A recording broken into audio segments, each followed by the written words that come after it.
NBA draft is upon us and Victor Wembanyama will be a San Antonio Spur. And a lot of people have high hopes for him. I have a few words of advice.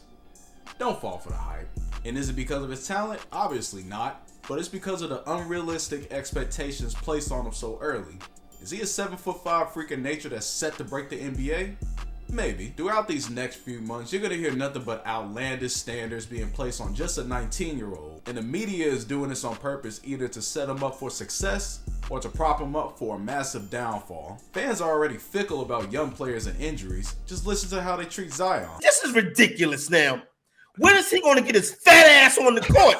The real problem with all this hype these young players generate is that there's still a slim chance that none of them reach their high expectations that they were projected for. And it's not their fault. Victor is already getting comparisons to the great LeBron James, who in fact, when he got drafted, he got told that he was going to be a bust if he wasn't a first ballot Hall of Famer. LeBron James, how does it feel to know that if you're not eventually a Hall of Fame caliber player, it's not good enough to be good or an all-star, if you're not eventually a first-rank Hall of Famer, a lot of people will say you were a bust or overhyped. How does that make me feel? Yeah. Well, I don't look at it as looking into the future. I always go by, I take every moment at a time.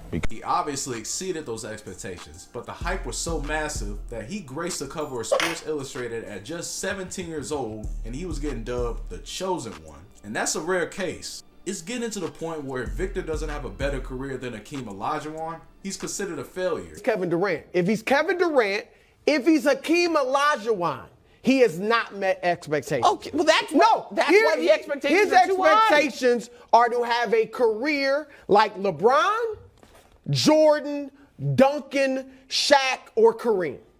But the crazy part is, Hakeem is usually considered as one of the top 10 greatest players of all time.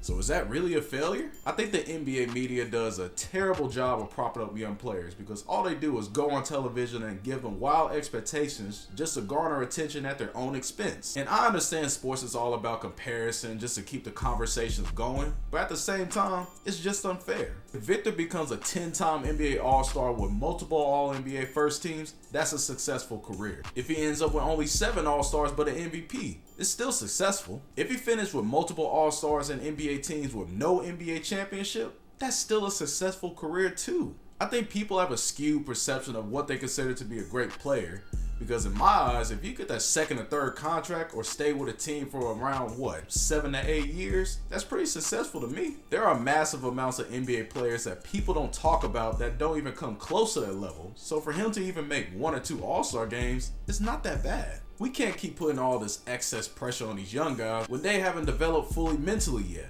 Mind you, Victor seems like a very grounded individual, but all this excess hype that the media is giving him, it just doesn't seem fair for a young guy like him. And it's only setting him up for failure. And I can already see it now. Once he gets beat off the dribble or get bullied in a post by a big man, I can already tell the Twitter fingers will start itching. Or better yet, if he doesn't find any playoff success or his team is mid, they're going to start calling him another Andrew Wiggins, another player that garnered comparisons to LeBron early in his career. And the crazy part is, he actually wasn't that bad to start off. It's because of those lofty expectations people put on him early in his career was why he was considered a bust. And that's honestly the same trap that I'm afraid Victor is going to fall into. However, if you don't listen to the media and the BS they feed you, you can look at Victor's game with an open mind and be mesmerized by his groundbreaking talent.